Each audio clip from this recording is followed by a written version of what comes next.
ध्यान टॉपिक पे। एक फोल्डर बना लिया, फोल्डर का नाम रख लिया रमी।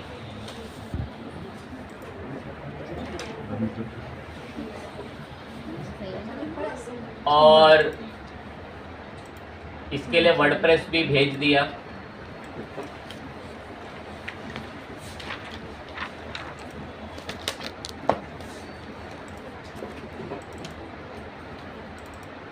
ठीक है, कॉन्फ़िगर करते हैं एक्सट्रैक्ट वगैरह करके।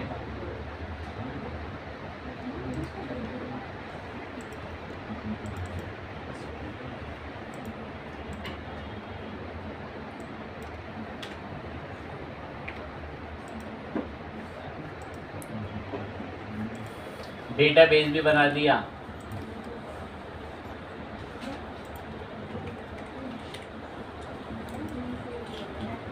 डेटाबेस ही बना रहे हैं, मेरे पास यूजर है, मैं उसको इस्तेमाल कर लूंगा।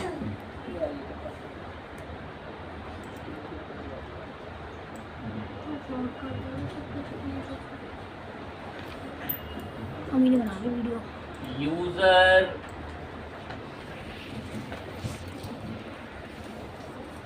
मेरे पास एक यूजर है स्पार्क नाम से।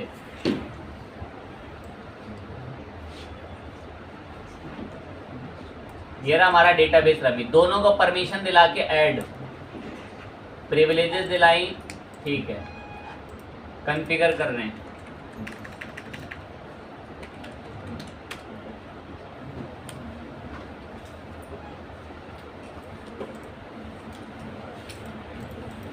नाम ले जाएं यूजर का नाम,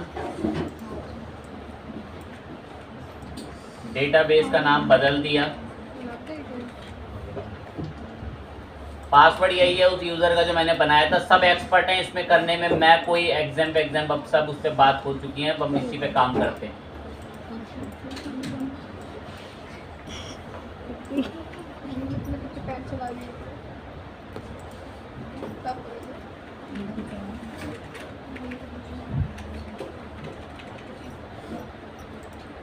जेन्युइन मेल आईडी, एक छोटा सा मैं चेंज करूंगा, मेल आईडी में बदलाव है।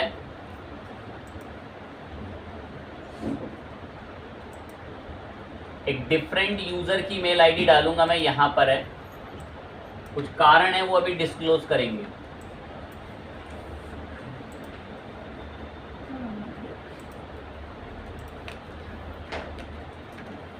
यहां मैंने हमारे इस वर्डप्रेस को लॉगिन कराएंगे।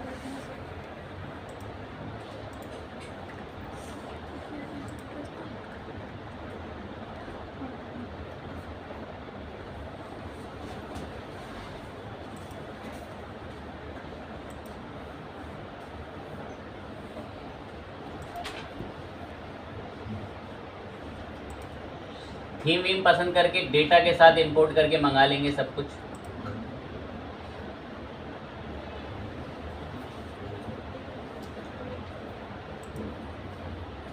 प्लगइन इंस्टॉल कर रहे हैं, स्टार्टर टेम्पलेट।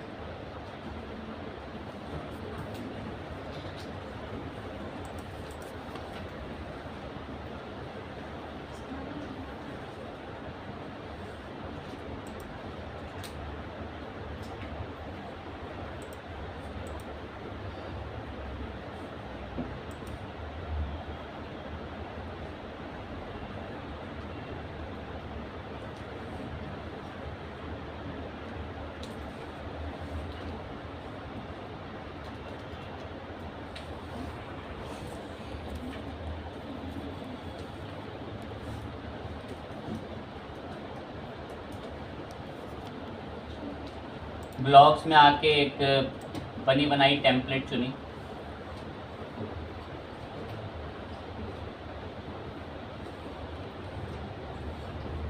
कंटिन्यू करके इसको हमने सेटअप किया। अब बात सुनने के लिए रेडी हैं। ये एक प्रोजेक्ट बन रहा है, ठीक है, बनाएं।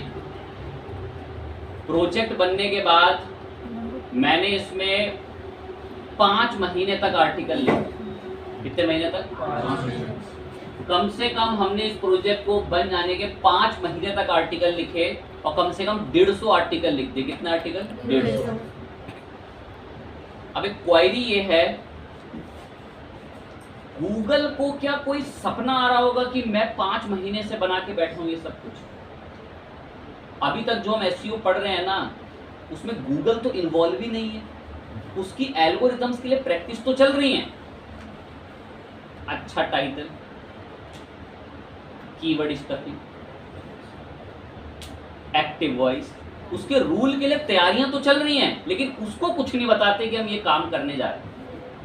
तो अब हम एक वेबसाइट बनाएंगे। ये वेबसाइट सपोज ऐसी दिख रही है, वेबसाइट बन गई, ठीक है, प्रोजेक्ट बन के रेडी है। सपोज हमने भी प्रोजेक्ट बना लिया और हमने हमारे उस प्रोजेक्ट में कम से कम ये जो पोस्ट है ना, ये जो पोस्ट हैं, हमने हमारे प्रोजेक्ट में कम से कम 150 पोस्ट लिखी। क्वेश्चन मार्क, हमने हमारे प्रोजेक्ट में 150 पोस्ट लिखी, क्वेश्चन मार्क। गूगल को सपने आ रहे हैं कि मैंने 150 पोस्ट लिख दी। गूगल को बताना पड़ेगा। क्या करना पड़ेगा? इंटरनेट पे कई मिलियन वेबसाइट्स हैं। जब वो अपने आप को गूगल के डेटाबेस में फीड कराती हैं, तभी वो गूगल के सर्च इंजन में आती है। तो एक प्रोसीजर है, एक स्टेप्स हैं जिनको हमें फॉलो करके गूगल को बताना पड़ता है। एक लाइन सुनना, आप 1 साल तक आर्टिकल लिखते रहो, गूगल को बताया नहीं, वो आएंगे गूगल पे कभी? 2 साल तक आर्टिकल लिख रहे हो, गूगल को कभी बताया ही नहीं है, तो गूगल के सर्च इंजन में वो क्यों आएंगे? गूगल के सर्च इंजन में आने का मतलब ये है कि अगर कोई टॉपिक सर्च करे तो हमारे ब्लॉग से भी आर्टिकल उठ के दिखा करे गूगल पे। मैंने गूगल को कोई ना परमिशन दी, ना जिम्मेदारी दी कि भाई गूगल, मैंने भी ये प्रोजेक्ट बनाया है। ध्यान दें, मैं गूगल, मैंने भी एक प्रोजेक्ट बनाया है, इसका ध्यान रखो। कल को कोई आके सर्च करता है तो मेरी वेबसाइट भी दिखाओ। रिपीट, ये हमारा प्रोजेक्ट, ये सिर्फ रूल फॉलो कराओ, करेगा, लेकिन गूगल पे नहीं आएगा। अब हमारे भी ऐसा टैलेंट है, गूगल पे ही तो आ रहा है। ये ब्राउजर इंटरनेट को एक्सेस करने के लिए बना है। किस लिए बना है? अब उस इंटरनेट में एक इंफॉर्मेशन रखी हुई है, उसके लिए बना है।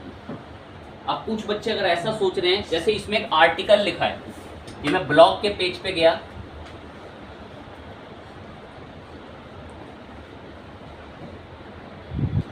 तो यहाँ ये सब ने आर्टिकल लिखे हुए, हाउ टू इम्प्रूव, ये सब करके बहुत सारे आर्टिकल हैं उसमें। आप यहाँ 500 आर्टिकल लिख लो 5 साल तक, एक भी आर्टिकल रैंक में नहीं आएगा अगर आप अपनी साइट को गूगल पे सबमिट नहीं कराओगे। जैसे ये आर्टिकल है, अब अगर इस आर्टिकल का नाम मैं कॉपी करूं, कॉपी करके यहां मैं पेस्ट भी करके एंटर भी दबा दूं, आप कितना भी सर्च कर लें, पूरे इंटरनेट को खंगाल लें कहीं पर भी, लेकिन इसका ये लिंक गूगल के सर्च इंजन में नहीं आएगा। ये तो रैंक्ड इमेजेस हैं, तो ये यहाँ पर englishchamp.in पर दिख रही हैं, लेकिन आप इस नाम को कॉपी करके कितना भी नीचे, अगर आप गूगल पेज भी नहीं दे रहा, कह रहा है यहाँ सर्च इमेज में देख लो, थोड़ा बहुत मिल गया, कह रहा है ये आर्टिकल गूगल पे नहीं आता। तो मैंने आपको एक बात बोली, ये आर्टिकल क्यों नहीं आ रहा गूगल पे? क्योंकि हमने ये आर्टिकल अभी गूगल को फीड करने के लिए बोला ही नहीं है। रूल इसमें सारे फॉलो है, रूल इसमें ऑल्ट भी है, इमेज का नाम भी डिस्क्रिप्टिव है, कीवर्ड भी बेहतरीन है, हाई ट्रैफिक कीवर्ड है। उम्मीद करता हूँ कक्षा में हाई ट्रैफिक कीवर्ड, हर एक नहीं, बहुत रेयर बच्चे। सर क्या होता है हाई ट्रैफिक? सब एनालिसिस सिखा रखा, उम्मीद करता हूँ पता होगा कि हाई ट्रैफिक कैसे चुना जाता है। टूल का नाम बताओ। ऊबर सजेस्ट, एक और भी था थोड़ा फ्री वाला, मंगून, कीवर्ड्स आयो, जेन्युइन, ये दो ही आपके, ये आपके इन्हीं यही आपकी हेल्प करा करेंगे। तो ये आपका मंगून्स हो गया और एक ऊबर सजेस्ट हो गया। एक दिन में 3 सर्च फ्री देता हूँ ऊबर सजेस्ट, और बाकी प्रीमियम भी 2 बताए थे जो कंपनी इस्तेमाल करती है, नाम एचरैप और सैमरश। ठीक, तो रूल हम सारे फॉलो कर रहे हैं। रूल हम सारे फॉलो कर रहे हैं, बस गूगल के घर ही नहीं गए कि जी हमारी वेबसाइट है।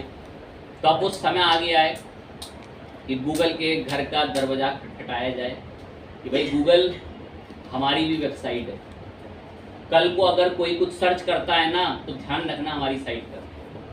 कल को अगर कोई टॉपिक सर्च करता है, बढ़िया टॉपिक, और अगर वो टॉपिक मेरी वेबसाइट में है तो गूगल मेरी वेबसाइट से भी उठाना। अब हम इसके लिए गूगल के पास जाएंगे, गूगल खुद नहीं आएगा हमारे पास। तो इंटरनेट पर जितनी भी वेबसाइट्स हैं वो सब सर्च इंजन्स में अपनी वेबसाइट्स को इंडेक्स करवाते हैं। रूल सबने जारी कर रखे हैं कि हम उनको नंबर 1 पे लाएंगे जो एक्टिव वॉइस यूज करेंगे, हम उनको नंबर 1 पे लाएंगे जो यूज करें। पर उनके पास जाओ भी तो, बिना जाए भी तक हम रूल फॉलो कर रहे थे। तो अब वक्त आ गया है कि हम गूगल के पास जाएं और गूगल को बताएं कि हमारा भी एक ब्लॉग, एक साइट है और गूगल आपको इसका ध्यान रखना पड़ेगा। अब वो जगह कौन सी है? क्या गूगल को फोन मिलाना पड़ेगा क्या सर कि मैंने वेबसाइट बनाई है, या उसको कोई ईमेल लिखना पड़ेगा, कोई लेटर लिखना पड़ेगा गूगल को? नहीं, गूगल ने एक प्लेटफॉर्म लॉन्च कर रखा है। इस प्लेटफॉर्म का नाम है गूगल सर्च कंसोल।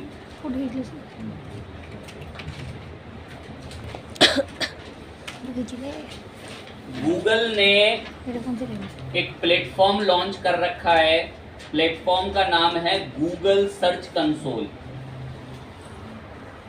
ठीक है जी, प्लेटफॉर्म का नाम गूगल सर्च कंसोल। क्या करता है? फटाफट तुरंत अंडरस्टैंड करेंगे। क्या करता है? फटाफट तुरंत अंडरस्टैंड करेंगे। सुने, ध्यान लगाएं क्या बात चलती है। गूगल ने क्या रखा है? वेबसाइटें बनाओ, रूल फॉलो करो, रूल ही पढ़ रहे। वेबसाइटें बनाओ, रूल फॉलो करो, अपनी इज्जत कमाओ इंटरनेट पे, मींस डोमेन अथॉरिटी कमाओ। बताया था थोड़ा बहुत जिक्र करके डोमेन अथॉरिटी टाइम के साथ, बड़े बड़े वेबसाइटों के साथ, उठने बैठने के साथ बढ़ती है। तो गूगल ने तो बोल रखा है रूल फॉलो करो, अपनी अथॉरिटी बढ़ाओ और आ जाओ मेरे पास सर्च कंसोल, फिर मैं आपको रिजल्ट्स अपने प्लेटफॉर्म पर दिखाऊं। तो सर्च कंसोल एक ऐसा प्लेटफॉर्म है गूगल का जहां पर जाकर हम लोग अपनी वेबसाइट को सबमिट कराते हैं और फिर आते हैं गूगल के क्रॉलर। सपने नहीं आ रहे कि आप वेबसाइट बना के बैठे हो और वो खुद ही आएंगे जी, हमें जाना पड़ता। हम जाएंगे सर्च कंसोल पे, अकाउंट बनाएंगे, अपनी वेबसाइट वेरीफाई करेंगे, गूगल हमारी वेबसाइट वेरीफाई करेगा, तब वो अपने क्रॉलर्स को भेजेगा 2-3 दिन में। जाओ खंगाल के उसकी वेबसाइट में क्या है, जेन्युइन है, बढ़िया बनी है, साइट को इंडेक्स करो। इंडेक्स करने के बाद इसे सारे रूल फॉलो करता है, बढ़िया से कंटेंट लिखे हैं, तो अगर कोई सर्च करेगा गूगल पे कल को कुछ, तो इसकी वेबसाइट से भी 2-1 आर्टिकल दिखा देंगे। तो यहाँ से वो वर्क होता है सर्च कंसोल से। अब इस पे अकाउंट कैसे बनता है, क्या प्रोसीजर है, माइंड 100 गुना एक्टिव। पहुंच गए गूगल सर्च कंसोल पे, क्लिक दबा दिया। यहाँ पर आकर आपको एक अकाउंट बनाना होता है। एक और बात बोल देता हूँ, 2-1 बच्चे याद रखेंगे। इसका नाम आज से 5 साल पहले था गूगल वेब मास्टर।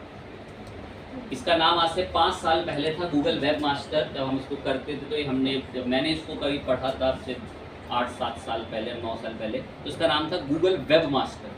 तो कभी कभार ना इंटरव्यू सेशन में ऐसा पूछ लेते हैं कि तुम्हें वेब मास्टर टूल चलाना आता है। अब बच्चा ये वेब मास्टर क्या होता है, तो वेब मास्टर टूल इसे ही बोलते हैं। अब 2-1 देखो सक्षम है, इसका नाम क्या लिखा ऊपर, क्या लिखा है, गूगल सर्च कंसोल। अब देखो मैं एक चीज लिखता हूं, क्या सर्च कर रहा हूं मैं, एंटर प्रेस कर रहा हूं। अब भी क्या आता है, गूगल क्या आता है आपका, सर्च कंसोल। डेवलपर की साइट इनकी आ गई सर्च कंसोल वाली भी, तो पहले इसका नाम गूगल क्या था, वेब मास्टर। तो इसको ना बहुत जो पुराने लोग एसईओ वगैरह फील्ड डोमेन में, वो आज भी इसको वेब मास्टर टूल बोलते हैं। बट आप ये गूगल सर्च कंसोल के नाम से जाना जाता है। चलते हैं, अकाउंट बनाएंगे, चीजें वेरीफाई करेंगे। पहुंच गए गूगल सर्च कंसोल पे और स्टार्ट नाउ करा। स्टार्ट नाउ करते ही ये क्या करता है, आपकी ईमेल आईडी डिटेक्ट कर लेता है। इसने मेरी ईमेल आईडी डिटेक्ट कर ली और मेरा अकाउंट बना रखा उसने ऑलरेडी। कह रहा लाओ वेबसाइट का नाम बताओ, क्या नाम है तुम्हारी वेबसाइट का। मैं जी बता रहा हूं, तो मैं इसको अपनी वेबसाइट का नाम यहां बताऊंगा, इधर मत बताना, इधर मांगता है सब डोमेन। अच्छे से प्रदर्शन करेंगे तो जरूर पढ़ा देंगे किसी क्लास में कि सब डोमेन किसे कहते हैं।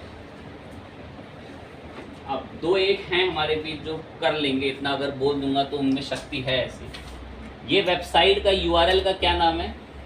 क्या नाम है? चलें अब एक और चीज देखें।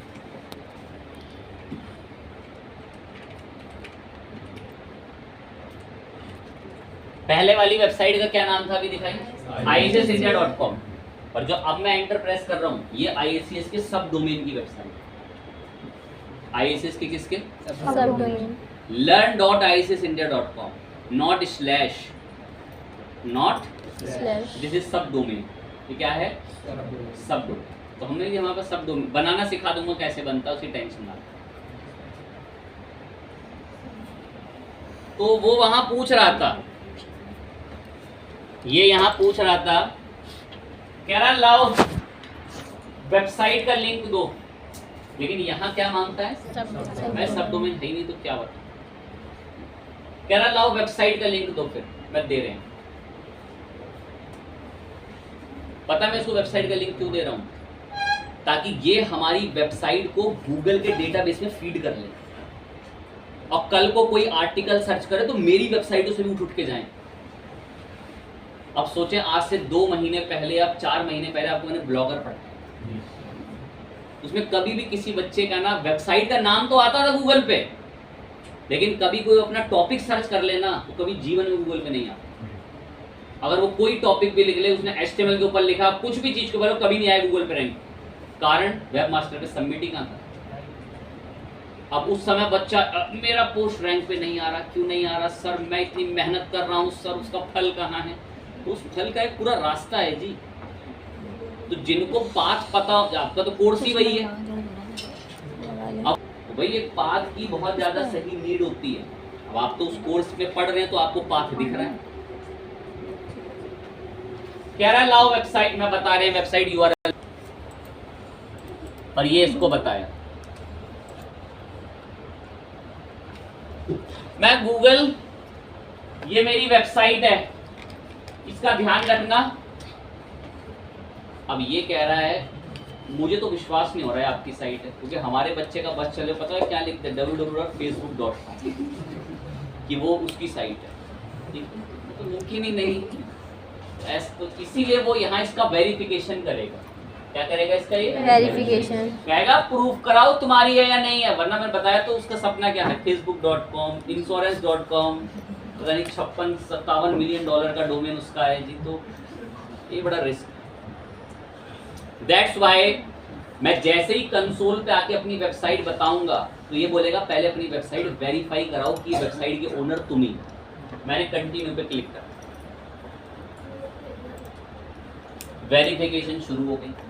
अब पता है गूगल के टूल्स में कुछ में ऐसा होता है, अगर ईमेल सेम है और वेबसाइट जिस ईमेल से बन रही है गूगल के प्लेटफॉर्म से वो सेम है, तो ये ऑटोमेटिक ओनरशिप वेरीफाई कर लेता है। बट जब वेरिफिकेशन के लिए इसको चीजें मैच नहीं होती तो ये हमें कुछ रिसोर्स देगा, एक विंडो खुलकर आएगी, उसका वेट कर लेंगे। कह रहा है ओनरशिप वेरीफाई करो।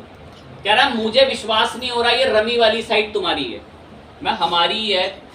कह रहा मैं कुछ 3-4 बातें कह रहा हूं, उसमें से किसी एक बात को भी प्रूफ कर दोगे ना तो मान जाऊंगा तुम्हारी। कह रहा मैं कुछ 3-4 बातें कह रहा हूं, उसमें से एक आधी बात को भी फॉलो करके दिखा दोगे ना तो मान जाऊंगा ये साइट तुम्हारी है। ऊपर नाम आ रहा है, ओनरशिप वेरीफाई चल रहा है वेबसाइट। मतलब गूगल पे अपनी वेबसाइट लेकर जा रहे हैं तो गूगल पहले वेरीफाई कर रहा है। कह रहा बताओ ये तुम्हारी साइट है नहीं, तो अब देखो वेरीफाई कैसे होता है, मेथड देखो। फाइल से तो आप नहीं कर सकते, तो टिपिकल मेथड होता है। इसमें क्या करना होता है, अब हर बच्चा तो इतना वो नहीं है, कुछ समझ जाएंगे, हल्का फुल्का क्लिक करके बताते हैं। ये एक फाइल है, ये क्या है? फाइल। इस फाइल को ना अपने सी पैनल के अंदर, अपने सी पैनल के अंदर जो हमारा फोल्डर है ना रमी नाम से, उसके अंदर पेस्ट कर दो। कह रहा मान जाऊंगा तुम्हारी वेबसाइट।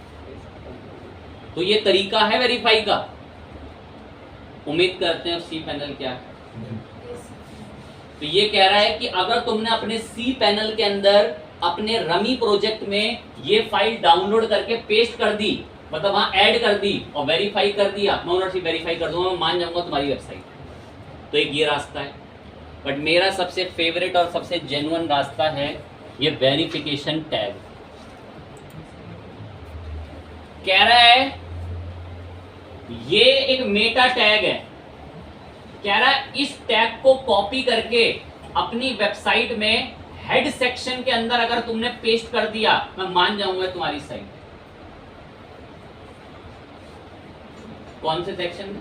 Head section. अब एक लाइन बोलते हैं थोड़ा सा, अब एक दो मेरे हिसाब से उम्मीद है यहाँ सारे कोडिंग बैकग्राउंड के बच्चे हैं, एक दो हैं जो नॉन कोडिंग के हैं, तो उनका सर क्या चीज, तो अब इन्होंने कोडिंग पढ़ रखी है, उनको पता है सभी हेड टैग वगैरह क्या होते हैं।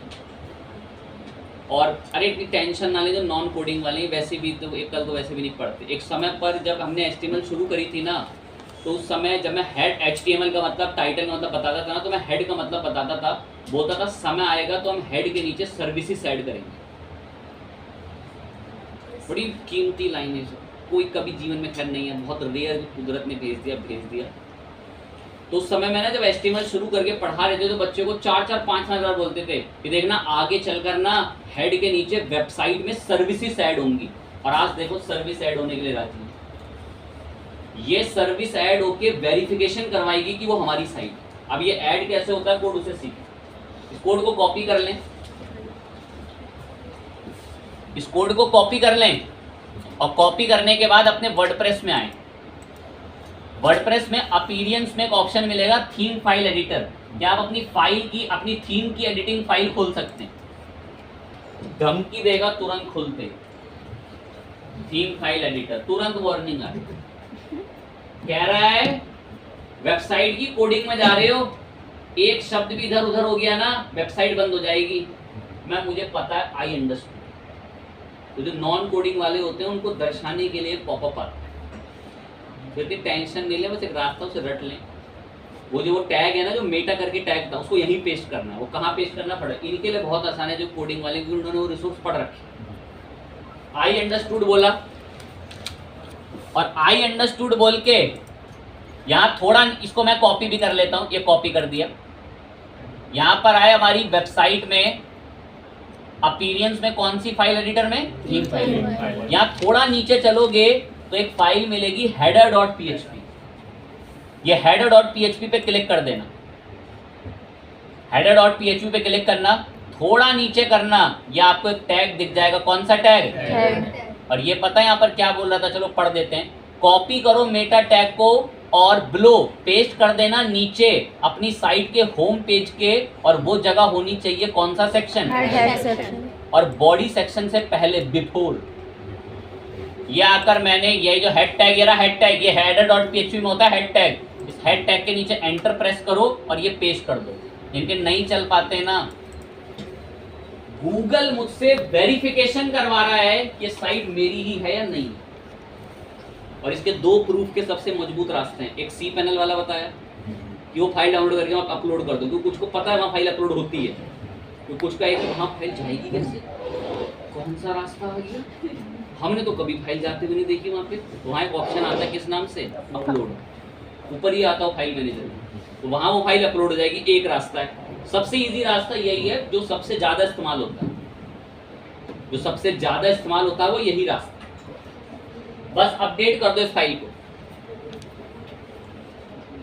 अपडेट करते ही ये थोड़ा लोड लेगी और आपकी फाइल अपडेट हो जाएगी। ये वेरिफिकेशन का प्रोसेस चल रहा है। गूगल ने मुझे शर्त, मतलब एक टास्क दिया, कोड पेस्ट कर दो, मान जाऊंगा तुम्हारी साइट है। अपनी रमी वाली साइट में तो पेस्ट करना है हेडर फाइल में उसकी। बस अब आ जाओ कंसोल पे। कंसोल पे आके अब सीधा यहाँ से थोड़ा नीचे क्या ऑप्शन दिख रहा है इसका, वेरीफाई, कि भाई मैंने कोड पेस्ट कर दिया है, मैंने कोड पेस्ट कर दिया है। गूगल अब आप साइट को क्या कर लो, वेरीफाई। अब गूगल के क्रॉलर जाएंगे उस साइट के URL पे और हेड सेक्शन के नीचे तलाशी शुरू करेंगे, और उस तलाशी में उनको टैग वहां पे मिल जाए। और जैसे ही मिल गया, ग्रीन पॉपअप से ओनरशिप वेरीफाइड बोल दे। कि भाई हमने आपकी ओनरशिप वेबसाइट की क्या कर ली है, वेरीफाई। तुरंत पॉपअप आ गया कि ओनरशिप क्या हो गई है, वेरीफाई। समझदार बच्चों के लिए, क्रिएटिव बच्चों के लिए गूगल के घर पर अपनी वेबसाइट को हम देकर आ गए। अब क्रॉलर उठाएंगे हमारी साइट को, ऐसे नहीं उठाते। आप ब्लॉगर जब बना रहे थे वो कभी नहीं उठाएगा आपका कोई आर्टिकल, अब उठाएगा वो। ब्लॉगर में भी ऐसे होता, ब्लॉगर का एसईओ पढ़ाएंगे, उसकी टेंशन ना लें। तो ठीक है, अच्छी बात है। आज हमें अब ये भी पता चल गया कि हम अपनी वर्डप्रेस की वेबसाइट को लेकर गूगल के पास कैसे जाते हैं। लेकिन अभी भी यहाँ एक दिक्कत है, सुने। लाखों लोग आते हैं गूगल के घर पे ऐसे बक्से ले,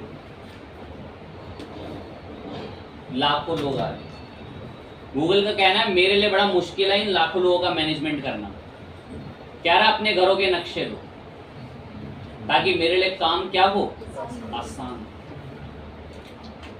चले एक बात फील करें, बड़ी क्रिएटिव बात, बहुत बातों में वर्बली ही आपसे एक्सपीरियंस और बातें शेयर करते हैं, बट स्टिल उसे सुनना ही बड़ा कैपेबल है। अभी मैं देख रहा हूँ कि आगे बच्चे को उसकी आंखें कांप रही हैं नींद के मारे। ये शांत हों, बैठे और मैं छक्की मारूँ फर्स्ट क्लास।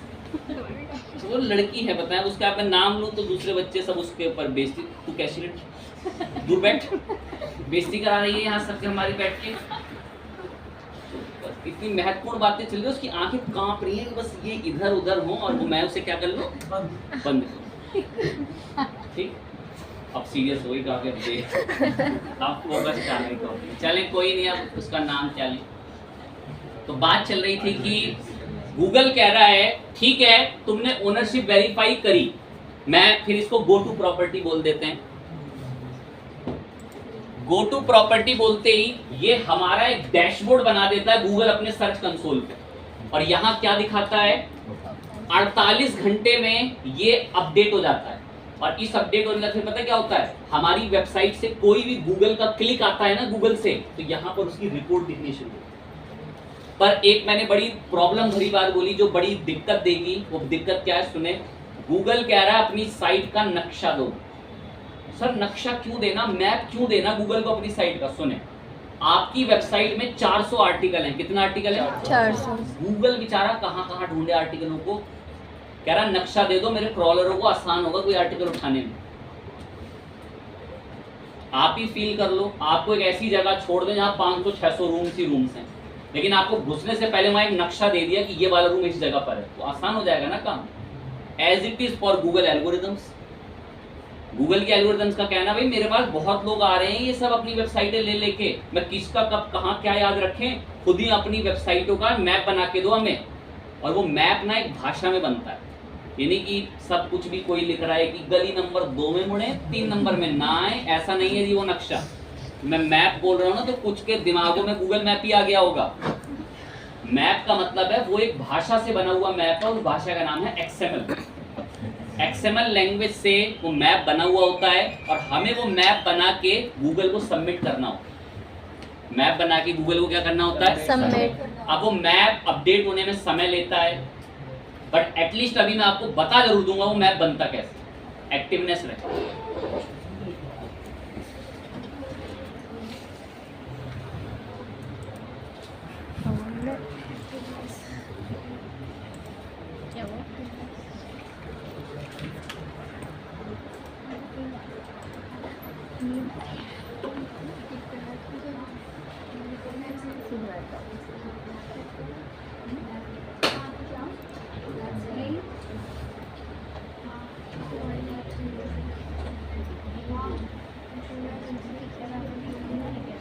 नहीं कोई और बताया मित्र दिखते मैंने तो भी आई है। चलें ध्यान दें,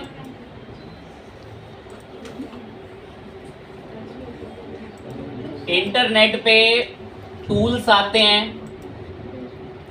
इंटरनेट पे टूल्स आते हैं, जैसे मैंने लिखा वर्डप्रेस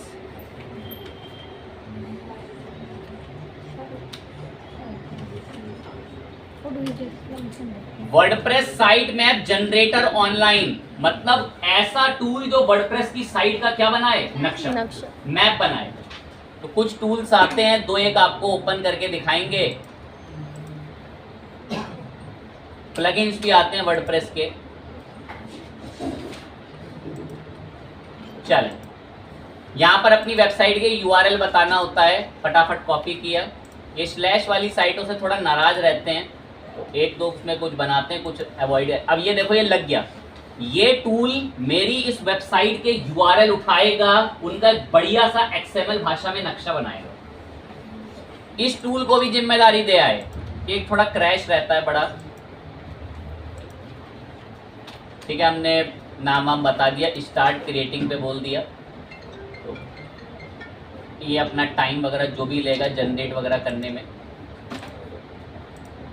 इसको हम अभी देखें, इन्हें ना यूआरएल हटा देता है, इनकी बड़ी अजीब बात है।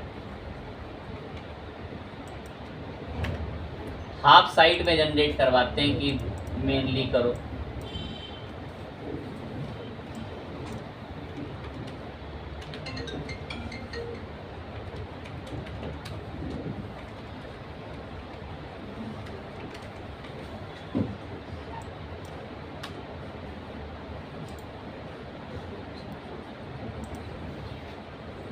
टूल में दिक्कत, ये टूल बना रहा है, देखो स्कैन कर रहा है।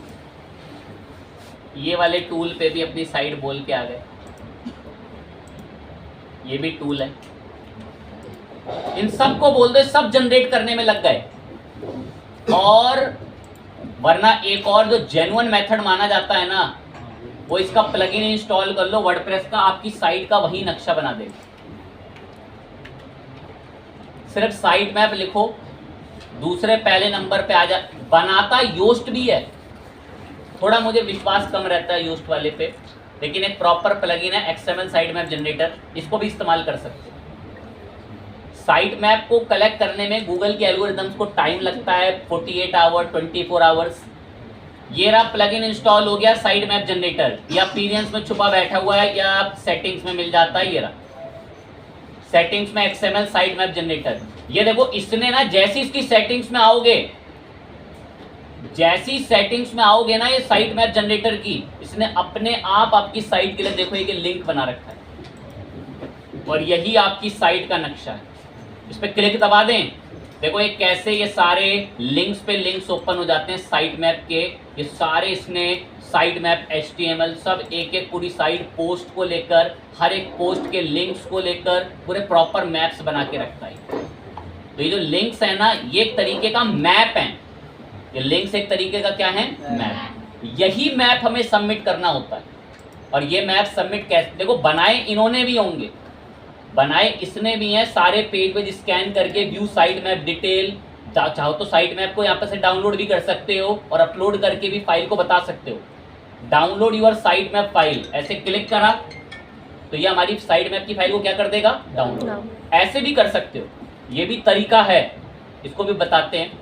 अब ये फाइल यहाँ पर आ गई, इसमें कोडिंग है, XML की कोडिंग है। मैं चलो राइट क्लिक करके ओपन करा के एक बार आपको किसी नोटपैड वगैरह में दिखा भी दूँ, इन नोटपैड में। तो ये भाषा कौन सी है, तो ये XML भाषा है। कौन सी भाषा है, XML। अभी बताया था जैसे। तो ये XML भाषा का ना बस आपको वहाँ अपनी वेबसाइट में पेस्ट भी करना होता है, ऐड भी करना होता है, तो भी उठा देता है। और बाकी तो अगर आप चाहो तो यहाँ से भी बन रखा है। देखो जो ये आपका टूल था ना वर्डप्रेस का, इसने भी बना दिया। तो पता बस ये लास्ट का URL लिखना होता है sitemap.xml। कहाँ पे, यहाँ पे। ये कंसोल पे अकाउंट बन जाएगा ना, तो यहाँ एक जगह है, क्या नाम है इसका, यहाँ पर वो साइट मैप के नक्शे का बस आगे का URL बताना होता है कि इस URL के आगे क्या है।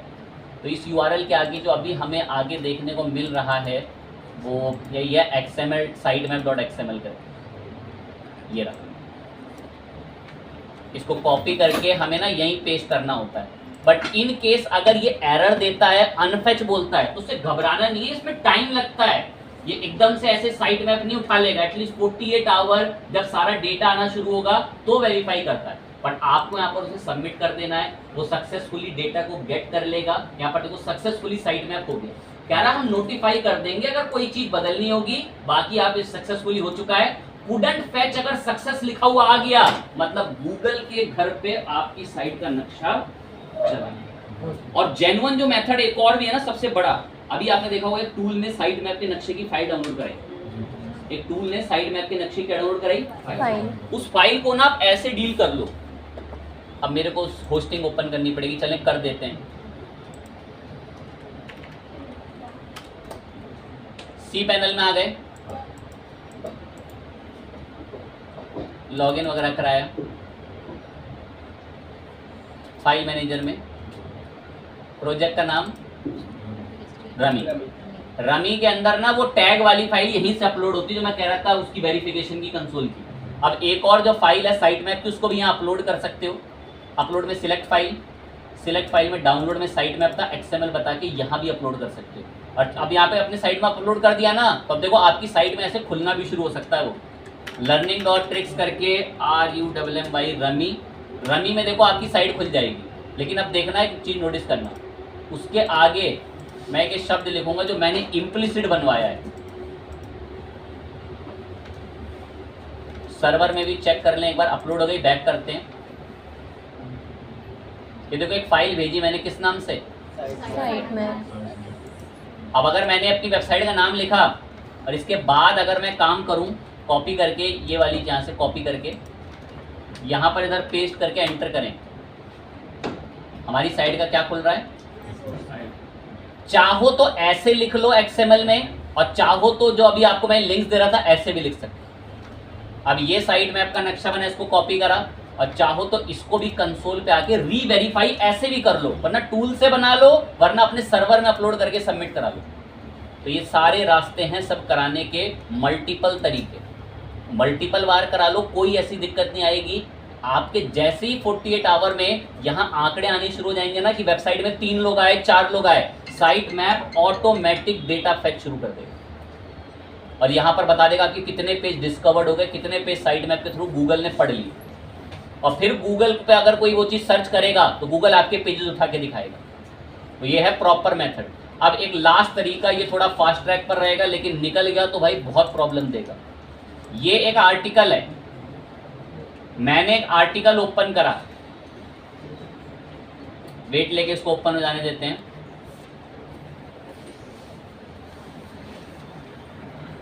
ये आर्टिकल ओपन करा, ये आर्टिकल है, गूगल को जबरदस्ती रिक्वेस्ट करूंगा कि इसको अपने डेटाबेस में ले जाओ। गूगल को जबरदस्ती रिक्वेस्ट करेंगे कि इसको अपने डेटाबेस में ले जाओ। इसकी ट्रिक सुनो, सर्च कंसोल पे आओ और URL को यहां पेस्ट करो। पेस्ट करने के बाद एंटर दबाओ। ये बोलेगा कि ये URL तो गूगल रिट्रीव डेटा कर रहा है, URL is not on Google. मतलब इसका कहने का मतलब है कि तुमने जो अभी ये URL दिया है इस आर्टिकल का, ये URL गूगल पर तो कहीं नहीं है, ये URL गूगल पर तो मैं रिक्वेस्ट कर रहा हूं इंडेक्स करो ना इसको। फिर तो रिक्वेस्ट इंडेक्स, ये एक तरीका है जबरदस्ती एल्गोरिथम को पुश करना, मेरा पेज भी ले जाओ ना गूगल पे। तो ये टेक्निक है, कंसोल से रिक्वेस्ट भेजी जाती है। अब ये लोड ले रहा है, कह रहा है इट मेक्स टाइम, ये टाइम लेगा और फिर बोलेगा सक्सेसफुली कि हमने गूगल के सर्वर्स को, आप गूगल के डेटाबेस को रिक्वेस्ट में भेज दिया है कि भाई आपकी वेबसाइट के इस आर्टिकल को रैंक पे लाओ। अब ये रिक्वेस्ट भेजी जा रही है, पर ये इसमें आपको बात बोलेगा, कहेगा सक्सेसफुली भेज दी है, पर इस काम के क्यू को होने में समय लगता है। देखो बोलेगा, और हम क्यू को चेंज नहीं करते, जो आपने नंबर भेजा उसी पर ही है। देखो बोल रहा है URL was added on priority crawl, आपके क्रॉल क्यू में URL ऐड हो गया है प्रियोरिटी बेस क्यू के अंदर। क्यू बोले तो एक लाइन के अंदर। सबमिट करना पेज को मल्टीपल टाइम, बार बार पेज को मल्टीपल टाइम सबमिट मत करो। क्यों मत करो? क्योंकि इससे चेंज नहीं हो जाएगा क्यू का पोजीशन। क्योंकि बच्चे को पता चल गया ये क्यू में मतलब गूगल को रिक्वेस्ट जा रही है दिन में 4 बार। तो ये देखो साफ बोल रहा है सबमिट करना पेज को कितने बार? Multiple time. Will not change, वो चेंज नहीं कर सकता क्यू पोजीशन। बार बार पेज सबमिट करने से आपकी जो क्यू आपने भेजी है उसमें पोजीशन चेंज नहीं हो जाएगा। भाई ये अपडेट होने में टाइम लेता है। मैं से 48 आवर 24 आवर देते हैं, तब जाकर हमारा जो आर्टिकल के URLs हैं उसको गूगल अपने साइट मैप्स हमारे पढ़ के फिर इंडेक्सेस में लाता है। This is the real process. ये प्रोसेस है गूगल पर अपनी साइट को असली में सबमिट कराने। फाइन बात है, बढ़िया चीज़ है। टॉपिक ही ऐसा है कि एक ही बार डिस्कस होता है और फिर इसकी अब आखिरी, अब मैं इसका अगली बार जब कभी जिक्र करूंगा 3-4 क्लास बाद, तो वो होगा ब्लॉगर के टॉपिक। इतना नालायक है ब्लॉगर ना, गूगल का प्रोडक्ट है। किसका प्रोडक्ट है? गूगल। उसका साइट मैप सेकंड में पकड़ लेता है और दूसरी कंपनियों के सर्वर का साइट मैप जल्दी नहीं पकड़ता। कहता है वो दूसरी कंपनियों का हम उसमें टाइम लेते हैं और अपने साइट में आपको क्रॉलिंग में जल्दी देता है। फाइन चीज़ है। बाकी यूआरएल को क्लीन करना वो अब हम नेक्स्ट